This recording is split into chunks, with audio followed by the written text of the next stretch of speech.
She told the black janitor he'd never be good enough. But when her business fell, he saved it. Colby Hayes pushed his cleaning cart through the gleaming offices of Cross Marketing Solutions at 6 a.m., the way he had every weekday for the past 2 years. At 34, Colby was more than a janitor. He was invisible, a background fixture in the lives of people too busy climbing corporate ladders to notice the man who kept their workspace pristine. But Colby noticed everything. He noticed which employees stayed late working on passion projects. He noticed the financial reports left carelessly on desks. He noticed when the company's founder and CEO, Ainsley Cross, started arriving earlier, her face tight with stress, her blonde hair less perfectly styled than usual. This particular morning, Colby was cleaning the conference room when Ainsley burst in with her assistant, Wren Bradley, and her business partner, Monroe Kent. They didn't notice him behind the large potted plant he was watering. "The Garrett deal fell through," Ainsley said, her voice sharp with panic. "That's 3 major clients in 2 months. We're hemorrhaging money, and I don't know why." "Your marketing strategies are outdated," Monroe said bluntly. Monroe had always been the harsh truth-teller in their partnership. "We're losing clients to Ridge Digital because they're innovating, and we're stagnant." "I'm not stagnant. I built this company from nothing. 5 years ago. The market's changed. You haven't." Wren, ever the peacemaker, interjected. "We can pivot. We just need fresh ideas." "Fresh ideas require fresh thinking," Monroe said. "Ainsley, you're brilliant, but you're also stubborn. You won't delegate, won't listen to suggestions, won't admit when you're wrong." Colby quietly continued his work, but his mind was churning.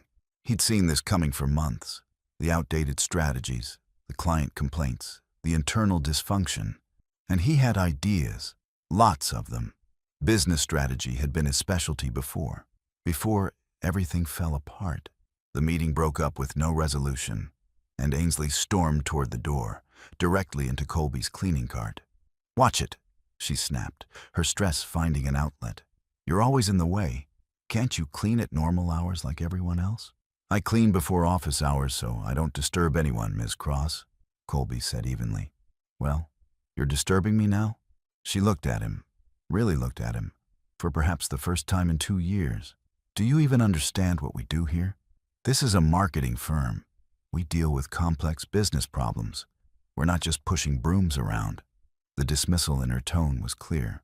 Colby felt the familiar sting of being reduced to his uniform, his job title, his skin color. "I understand more than you think," he said quietly. "Really?" Ainsley's laugh was sharp, humorless. "Let me guess. You have some brilliant insight into marketing strategy?" "The janitor is going to save my company?" "I didn't say that." "Good. Because Colby, it is Colby, right? People like you will never understand what it takes to run a business like this. It requires education, connections, strategic thinking. You're good at what you do. You keep the office clean. But let's not pretend you could ever be good enough to understand this world. You should stick to what you know." The words hung in the air like poison. Wren looked uncomfortable. Monroe had already walked away, phone to his ear, and Colby stood there, feeling every assumption, every prejudice, every dismissal he'd faced his entire life, concentrated in Ainsley Cross's contemptuous blue eyes. "Understood, Miss Cross," Colby said, his voice carefully neutral despite the rage and hurt churning inside him. "I'll make sure to stay out of your way." "Good. Now I need this room spotless by 8. I have a client meeting." She walked away, leaving Colby alone with his cart and his wounded pride. He finished cleaning mechanically, his mind far away. Once upon a time, he'd been someone who understood business. Once upon a time, he'd had the education and connections Ainsley prized so highly. But that was before his MBA dreams were derailed by his parents' medical debt, before he'd had to drop out of Columbia Business School to work 3 jobs, before his brother Tatum's legal troubles had drained what little savings remained, before the world had decided that a black man with intelligence and ambition was less valuable than a white woman with inherited wealth and lucky timing. Ainsley Cross had built her company from nothing. If you counted a trust fund and family connections as nothing, Colby had actually built from nothing. And he'd learned more about business through necessity than Ainsley had learned through privilege. But she'd never know that. Because people like her never asked. They never saw beyond the uniform. As Colby emptied the trash bins, he noticed a document Ainsley had left behind, a financial analysis from her accountant, Dexter Yates. The numbers were worse than he'd thought. Cross-Marketing Solutions wasn't just struggling, it was dying. And despite everything, despite her cruelty and dismissiveness, Colby felt a pang of sympathy. He knew what it felt like to watch something you'd built fall apart. He also knew something Ainsley didn't: how to save it. Hello, my Stop Racism family. Thank you for tuning in today. Before we dive deeper into this beautiful love story, I want to hear from you. Where are you watching from? Drop your country and state in the comments below. Also, I'd love to know your thoughts. What did you think of the story so far?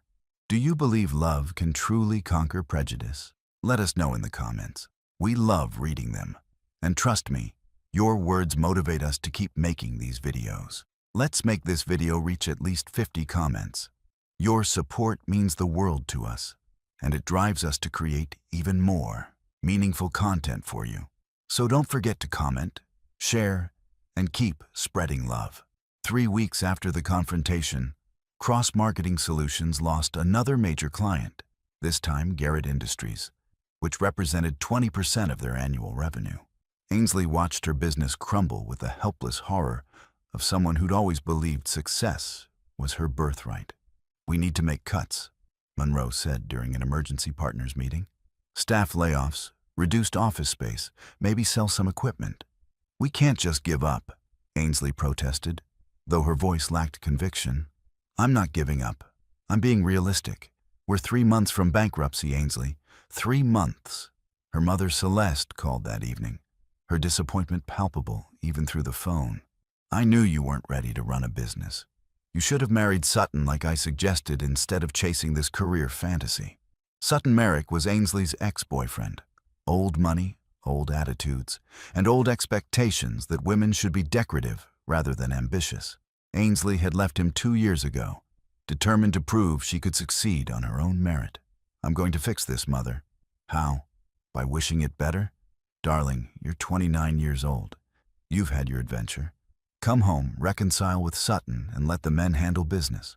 Ainsley hung up, fury and desperation warring inside her. She wouldn't give up. She couldn't. This company was her identity, her purpose, her proof that she was more than just her family name and blonde hair, but she had no idea how to save it. That night, working late and alone in her office, Ainsley broke down. The financial reports swam before her eyes. The market analysis made no sense. The strategic plans she'd drafted all seemed inadequate. She'd built this company through charisma and connections, but now that those were failing, she had nothing else to fall back on. She was so lost in misery that she didn't notice Colby until he knocked gently on her open door. "Miss Cross, are you all right?" Ainsley quickly wiped her eyes, mortified to be caught crying. "What are you doing here? It's after 9. "I work late shift on Tuesdays, cleaning the executive offices." He hesitated. "I couldn't help but notice you've been here every night this week. That's not healthy." "What do you care?" "I don't know. Maybe I shouldn't." He turned to leave. "Wait." Ainsley didn't know why she stopped him. Maybe because she was desperate enough to talk to anyone. Maybe because his eyes held genuine concern rather than judgment. "Do you really understand business? Or were you just offended when I said you didn't?" Colby was quiet for a long moment. "Why do you ask?" "Because I'm drowning. My company is dying and I don't know how to save it. And I'm too proud to ask for help from the people who've been waiting for me to fail, so they can say, 'I told you so.'" "What about your business partner?" "Monroe seems competent. Monroe wants to sell, cut our losses and start over separately. But this company is mine. I built it. I can't just let it die." "Even if holding on destroys you financially?" "Yes." Ainsley looked at him directly. "Do you think that's stupid?" "I think it's human. We hold on to things because letting go feels like admitting defeat." He paused. "Ms. Cross, I'm going to tell you something, and you can mock me or fire me or both. But I think I know what's killing your business." "You do?" "Your marketing strategies are 5 years behind the curve. You're still focusing on traditional channels, print, television, sponsored content, when your competitors have moved to influencer partnerships, algorithmic targeting, and immersive digital experiences. You're selling what used to work, not what works now." Ainsley stared at him. How do you know that? Because I read the documents you leave on desks. The client complaints, the market analyses, the internal reports. I've been watching your company for 2 years, and I've seen exactly where it's failing. You've been spying on us. I've been observing. There's a difference. Colby met her eyes steadily. You asked if I understand business. The answer is yes. I was 2 semesters away from an MBA at Columbia before I had to drop out. I've spent the last decade working service jobs, but I've never stopped studying strategy, marketing, business innovation. I just haven't had the opportunity to apply it. You went to Columbia? Until I couldn't afford it anymore. Life happened. Choices were made. Now I clean offices. He shrugged, but Ainsley saw the pain beneath the casual gesture. But I still understand business. And Ms. Cross, I could help you, if you're willing to listen to someone you think will never be good enough. The words, her own, thrown back at her, made Ainsley flinch. I'm sorry, Ainsley said quietly, for what I said that day. It was cruel and wrong. It was honest. You believed it. I was stressed and lashing out. But that doesn't excuse it. Colby, I judged you based on your job and your... She stopped, unable to say it. My race? He said it for her. Ms. Cross, I'm used to it. Black men in service jobs are invisible until we're convenient or threatening. I'm never the latter, so I'm usually just invisible. That's not okay. No, it's not. But it's reality. Colby leaned against the doorframe. Here's what I'm proposing. Let me consult on your business strategy. Free of charge. I'll work my regular janitorial shifts and spend my free time analyzing your company's problems and proposing solutions. If my ideas work, great. If they don't, you've lost nothing but a little ego. Why would you help me after how I treated you? Because I need to prove something to myself. That all those years studying, all the sacrifice, all the dreams I gave up, that they weren't wasted. That I'm still capable of more than pushing a broom. He paused.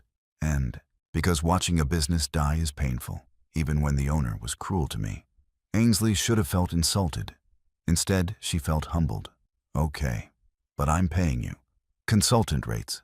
If your ideas save my company, you deserve compensation. I don't need your charity. It's not charity. It's paying for valuable expertise. She pulled out a contract template from her desk. 20% of any revenue increase you generate. That's standard consultant equity. You're serious. I'm desperate. But also, I'm starting to think I was wrong about you. Ainsley extended her hand. Deal?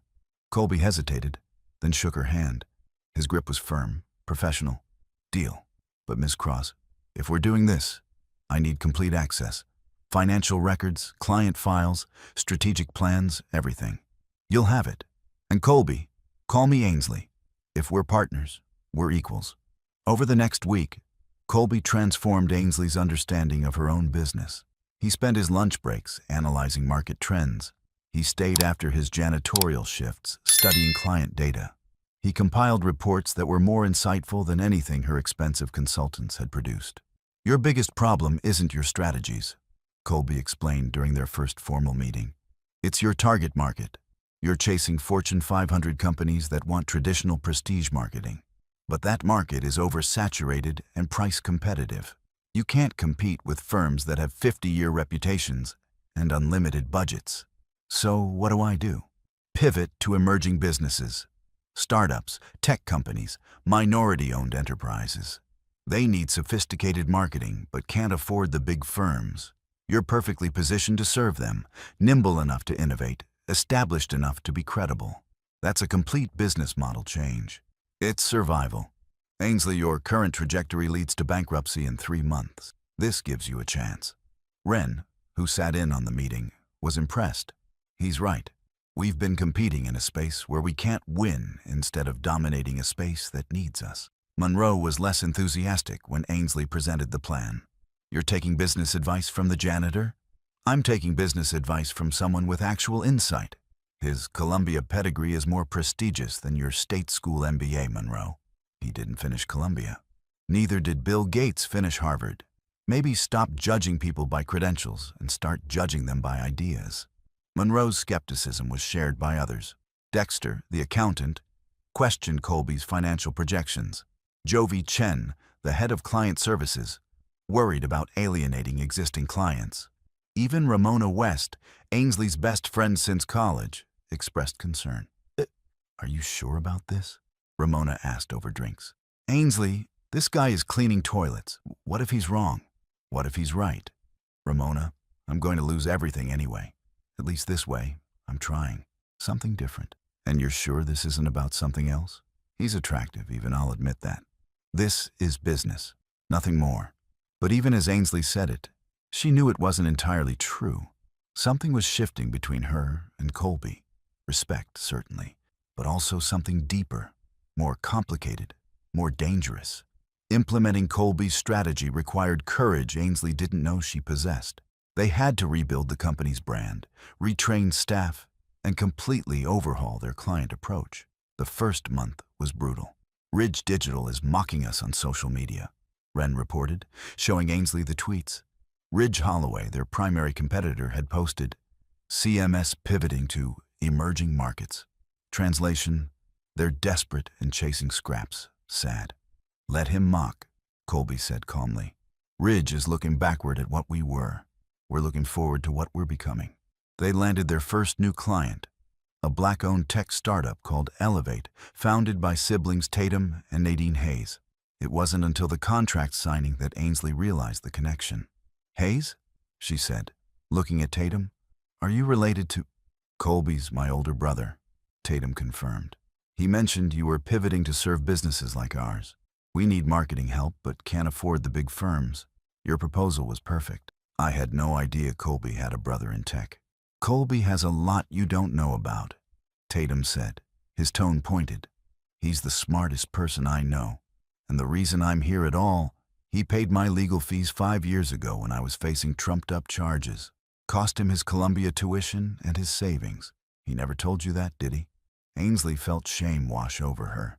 Colby had sacrificed everything for family, and she'd dismissed him as someone who'd never be good enough. That evening, she found Colby cleaning her office. Why didn't you tell me about Tatum?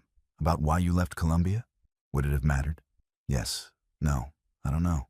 Ainsley sat down, exhausted. Colby, I keep discovering how wrong I was about you, how many assumptions I made based on seeing a black man in a janitor's uniform and assuming that's all I was.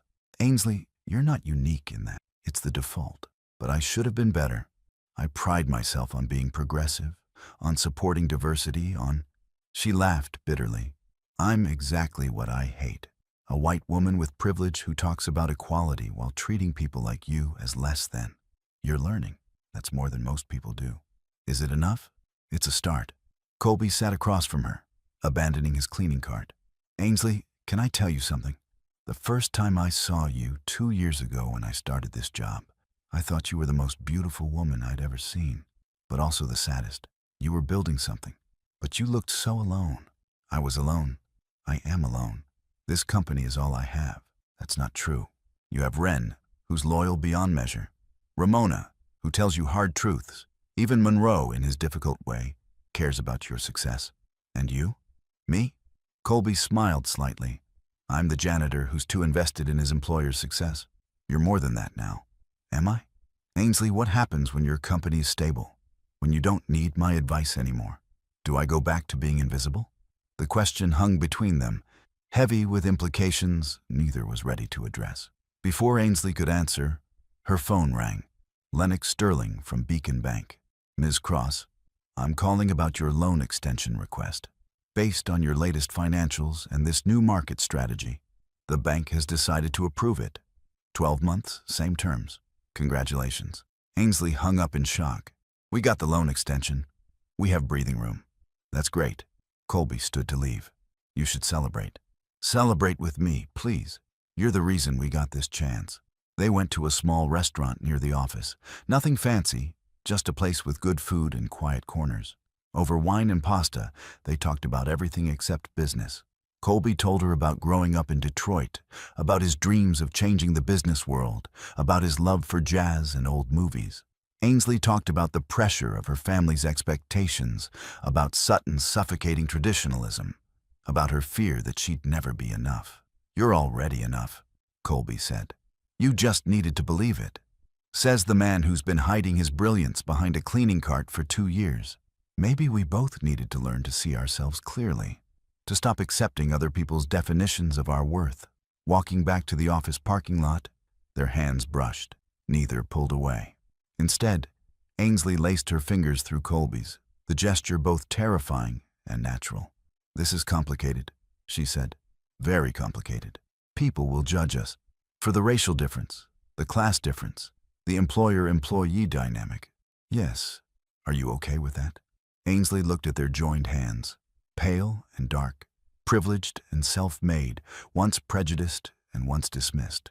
"I'm starting to be." News of Ainsley and Colby's relationship spread through the office like wildfire, and reactions were mixed at best. Wren was supportive, but cautious. "I'm happy for you both, but Ainsley, this is your employee, technically. There are optics to consider." Monroe was less diplomatic. "You're dating the janitor? The same janitor who's now your business consultant? Ainsley, this looks like either a diversity PR stunt or a catastrophic lapse in judgment." "It's neither. It's two people who care about each other. Two people from completely different worlds. He cleans toilets, Ainsley. He also has a business degree from Columbia and has saved this company. Maybe you should focus less on what he does and more on who he is." The worst reaction came from Ainsley's mother. Celeste arrived unannounced at the office, her disgust barely concealed. "Is it true? You're dating that man? His name is Colby. And yes, we're dating." "Ainsley Victoria Cross, have you lost your mind? Dating an employee is bad enough, but dating a black janitor? What will people say?" "I don't care what people say." "Well, you should care. Your father built this family's reputation over decades. I won't let you destroy it by whatever this is." "Father built his reputation through real estate redlining and discriminatory lending practices.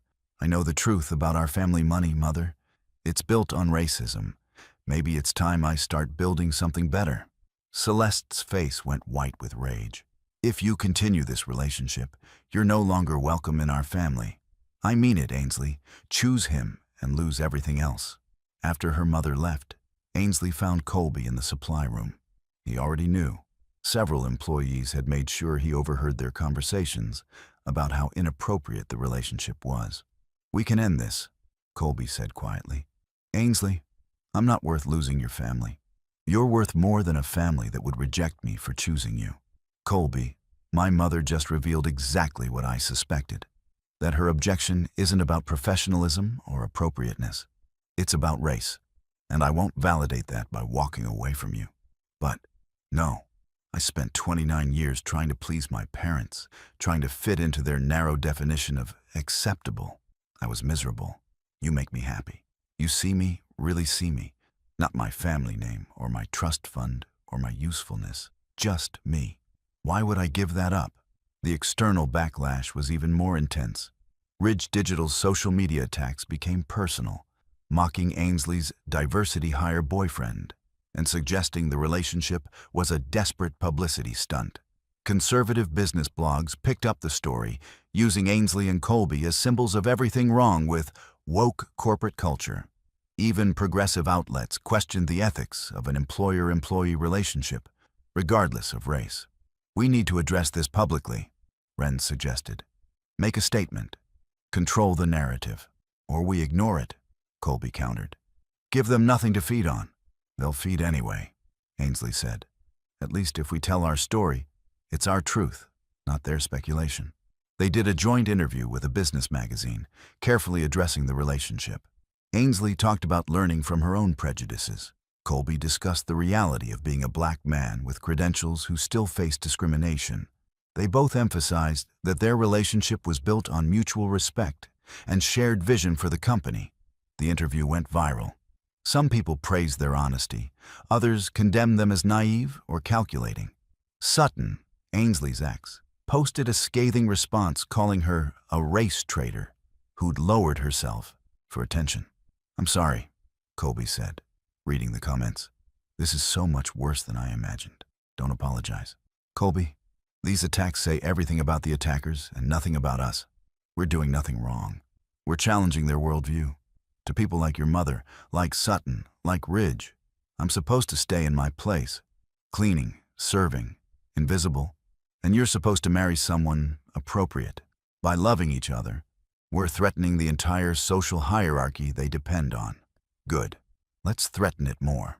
Ainsley posted their official relationship status on her personal social media, along with photos of them together at company events. She wrote, "I'm in love with the most brilliant, kind, insightful man I've ever met. If that bothers you because of his race or his job title, that's your prejudice to examine, not my problem to fix." The post got 10,000 responses in an hour. But Ainsley and Colby didn't read them. They were too busy planning the company's future together. 6 months after implementing Colby's strategy, Cross-Marketing Solutions had transformed completely. They'd signed 15 new clients, all emerging businesses that needed sophisticated marketing but couldn't afford traditional firms. Revenue was up 43%. Industry publications that had mocked their pivot were now analyzing it as a case study in successful business reinvention. "We've been approached by Mercer Capital about potential investment," Monroe announced at a partners meeting. Monroe had come around on both the business strategy and Ainsley's relationship, impressed by results he couldn't argue with. "They're offering $3 million for 20% equity." "Take it," Colby advised. He was now officially the company's chief strategy officer, having given up his janitorial position entirely. "That capital lets you scale faster and compete with larger firms. It also means bringing in outside investors who will have opinions about everything," Ainsley said, "including my relationship with my CSO. Let them have opinions.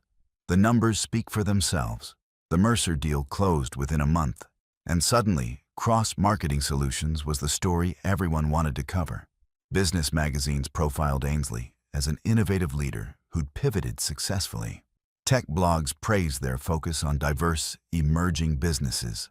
And Colby became something of a media darling, the janitor turned executive who'd saved a failing company. But success brought new challenges.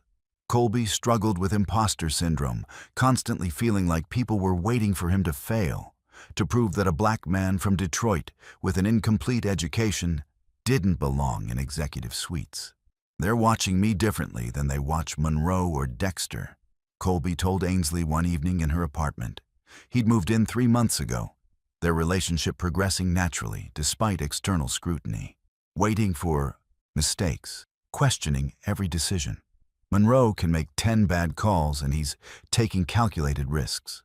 I make one wrong call and I'm underqualified." "I know, I see it too."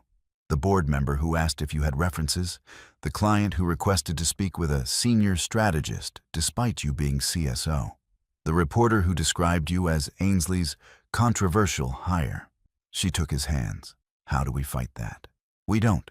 We just keep being excellent until excellence is undeniable." Excellence proved undeniable. Cross-Marketing Solutions won a prestigious industry award for innovation.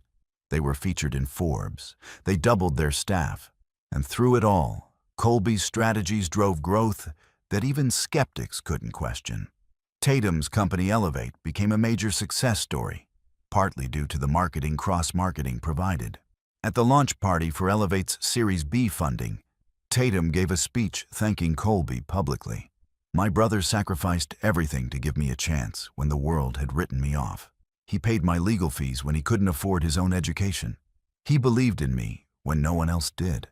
Now he's doing the same thing for emerging businesses through cross-marketing, seeing potential where others see risk. Colby, you've always been the smartest person I know. I'm just glad the world is finally recognizing it." The applause was thunderous. Ainsley watched Colby's face. Pride mixed with emotion, the vindication of years spent being underestimated. Later, Ramona pulled Ainsley aside. "I owe you an apology. When you first started dating Colby, I thought you were being reckless. I didn't see what you saw in him. But Ainsley, that man is extraordinary. And you two together? You're building something special. Thank you. That means a lot. How's your mother handling all this success?" "She's not. I haven't spoken to her in 6 months. She's made it clear, Colby or family. I chose Colby. Do you regret it?" Ainsley looked across the room to where Colby was talking with investors, confident and commanding. "Not even a little. Ramona, I spent my whole life trying to be enough for my family. With Colby, I'm already enough, just as I am. That's worth everything." The relationship continued to face external challenges. Sutton tried to sabotage them by spreading rumors that Colby was embezzling funds, an accusation that was quickly disproven but still hurt.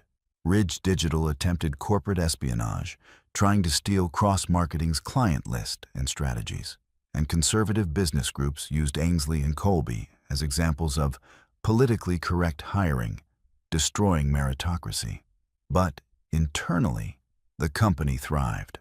Employees who'd been skeptical initially came to respect Colby's leadership.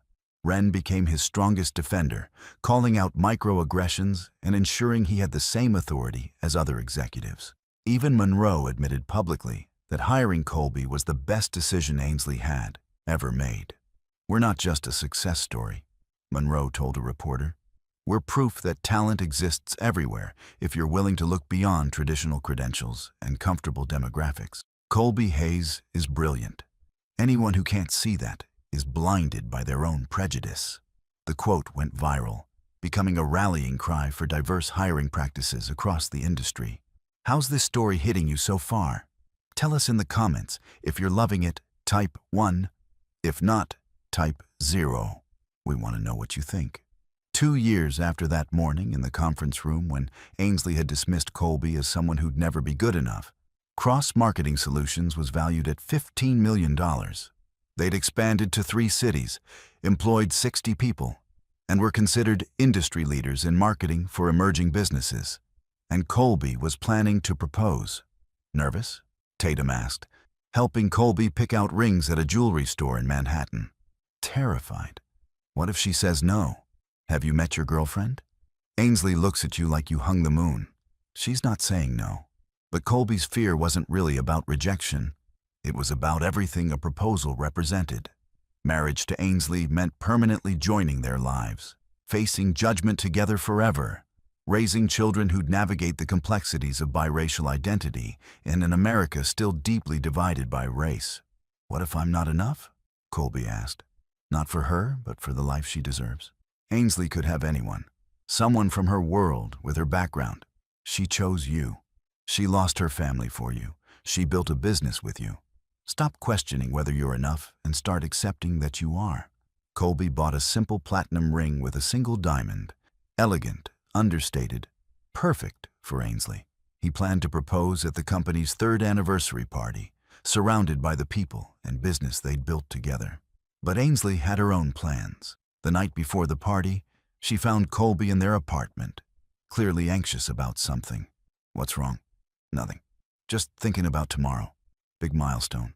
"It is. Colby, 3 years ago, this company was failing. I was failing. Then you walked into my life and changed everything. Not just the business, but me. You made me see my own prejudices, confront my privilege, become a better person. I love you more than I thought it was possible to love anyone. I love you too. Ainsley, wait, let me finish. I know we come from different worlds.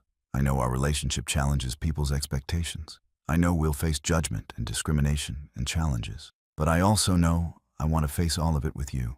So, Colby Hayes." She pulled out a ring box. "Will you marry me?" Colby stared at her, then started laughing. "Are you serious?"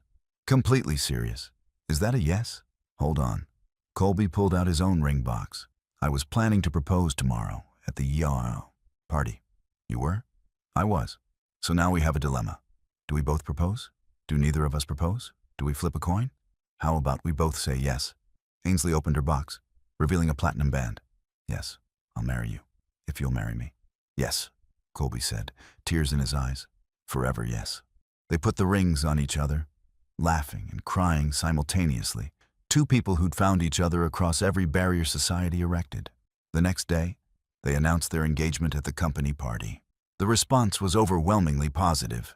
Employees cheered, clients congratulated them. Even Monroe got emotional during his toast. 3 years ago, this company was dying, Monroe said, raising his glass. Ainsley was too proud to admit she needed help. I was too cynical to believe change was possible, and Colby was invisible despite being the most qualified person in the building. But somehow, through crisis and courage and love, they built something extraordinary. Not just a business, but a partnership that challenges everything we assume about worth, ability, and who belongs in positions of power. To Ainsley and Colby, may your marriage be as successful as your business strategy. The celebration continued late into the night, but not everyone was celebrating. Celeste Cross showed up uninvited, demanding to speak with Ainsley privately. "You're really doing this? Marrying him? His name is Colby. And yes, I'm marrying him. I love him. You're throwing away everything. Your family legacy, your reputation, your future children's social standing. I'm building a new legacy, one based on actual values instead of inherited prejudice. Mother, you can be part of our lives or not. That's your choice. But I'm done seeking your approval. If you marry him, you're no longer my daughter. Then I guess you no longer have a daughter." Ainsley walked away without looking back, finding Colby waiting for her with open arms. "You okay?" he asked. "I'm perfect. I'm marrying the love of my life. We're running an incredible company, and I'm finally free of trying to please people who'll never be satisfied.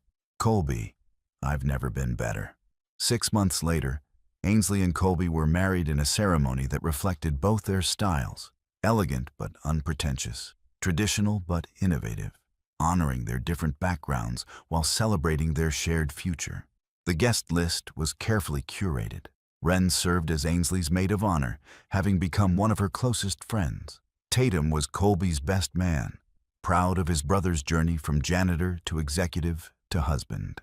Ramona, Monroe, Dexter, Jovi, and other cross-marketing employees attended, along with clients who'd become friends and family members who'd supported the relationship. Notably absent, Celeste and Vaughn Cross, Sutton Merrick, and anyone else who'd tried to sabotage or demean their love. "I used to think family was about blood," Ainsley said during her vows, "but Colby taught me family is about choice. It's the people who see you clearly and love you anyway, who challenge you to be better and support you when you fall, who stay when it's hard instead of leaving when it's inconvenient. Colby, you saw me at my worst, prejudiced, dismissive, cruel, and you gave me grace. You let me learn, grow, and become someone worthy of you. I promise to spend my life earning that grace, to fighting beside you, building with you, and loving you through everything." Colby's vows were equally emotional. "Ainsley, 2 years ago, you told me I'd never be good enough, and honestly, I believed it. I'd spent so long being invisible, being underestimated, being told my place in the world was cleaning other people's spaces. But you, even after dismissing me, you listened when I offered help. You gave me a chance when you didn't have to. You admitted you were wrong, which takes more courage than most people have. And somewhere in saving your business, you saved me too. You reminded me I was more than the world's limited expectations. I promise to keep reminding you of the same thing, that you're extraordinary, not because of your family name or your company, but because of your heart. I love you completely." There wasn't a dry eye in the venue. The reception was joyful and loud. Tatum gave a speech about Colby's journey, getting choked up talking about his brother's sacrifices and success. Ramona told stories about Ainsley's transformation, from privileged and blind to aware and fighting. Monroe acknowledged his own initial skepticism about their relationship, admitting he'd been wrong. "I judged Colby based on his job title instead of his qualifications," Monroe said. "I questioned Ainsley's judgment instead of trusting her vision. I was part of the problem. But watching them build a life and a business together taught me something important. Love doesn't diminish us, it expands us. Colby and Ainsley are proof that when you choose partnership over prejudice, everybody wins." Even Lennox Sterling from Beacon Bank attended, bringing news that the bank wanted to feature cross-marketing solutions in their diversity lending campaign. "You two represent everything we're trying to support: innovative businesses, diverse leadership, challenging traditional structures. Would you be interested?" "Only if the campaign honestly addresses banking's role in perpetuating racial wealth gaps," Colby said. "We're not interested in being your diversity mascots. But if you're serious about systemic change, we'll partner with you." Lennox agreed, and the partnership became another success story. 5 years after their wedding, Cross Marketing Solutions had grown into a $50 million company with international clients. Ainsley and Colby had 2 children, a daughter named Haven and a son named River, who were being raised to understand both their privilege and their responsibility to fight for justice. How do you explain everything to them? Wren asked during a company picnic, watching Haven and River play with other employees' children. The racism you faced, the prejudice, all of it? Age appropriately, Ainsley said. We tell them the truth, that Daddy was treated badly because of his skin color, that some people still judge our family because we look different, but that love and justice are worth fighting for. It's exhausting sometimes, Colby admitted, explaining to Haven why her grandmother Celeste doesn't visit, preparing River for the different treatment he'll face as a black boy. But we're also showing them a different possibility, that families can look like anything, that love transcends race, that you fight prejudice by refusing to accept it. You two have built something amazing, Wren said. The company, your family, this community. You proved all the doubters wrong. We proved ourselves right, Ainsley corrected. That's more important. Colby, remember that morning when I told you you'd never be good enough? I try not to remember it. I'm glad it happened, because it forced me to confront my own prejudice. It started our journey. And look where we are now, married, happy, successful, raising beautiful children, running a company that actually makes a difference. No regrets? Not one. Except maybe that I didn't see you sooner. That I wasted 2 years with you invisible in my life. I wasn't ready sooner. Neither were you. We found each other exactly when we needed to. Across the picnic area, Ridge Digital was celebrating its bankruptcy. The company that had mocked cross-marketing's pivot had failed to innovate, losing clients to more nimble competitors. Their collapse was covered extensively by business media as a cautionary tale about hubris and resistance to change. Should we feel bad about Ridge? Ainsley asked. No, they made their choices. We made ours. Success isn't about destroying competitors. It's about building something sustainable and meaningful. That night, after putting the children to bed, Ainsley and Colby sat on their back porch, watching stars appear over their Brooklyn home. Do you ever miss it? Ainsley asked. The simplicity of being a janitor, not having all this responsibility? Sometimes. But then I remember I was drowning in simplicity. My brain was starving for challenges I wasn't getting. Now I'm exactly where I'm supposed to be, using my skills, building something important, partnering with you. I love you. I love you too. And Ainsley, you were wrong that day. About what? About me never being good enough. I've always been good enough. The world just wasn't ready to see it. Thank you for becoming ready. They sat in comfortable silence, two people who'd found each other across every barrier. Class, race, prejudice, pride. They'd built a business, a family, a life that proved love could transform not just individuals, but systems. That seeing people clearly, rather than through the lens of bias, opened possibilities nobody expected. Colby Hayes had been dismissed as a janitor who'd never amount to anything. Ainsley Cross had been blinded by privilege and prejudice. Together, they'd become something extraordinary. And they were just getting started.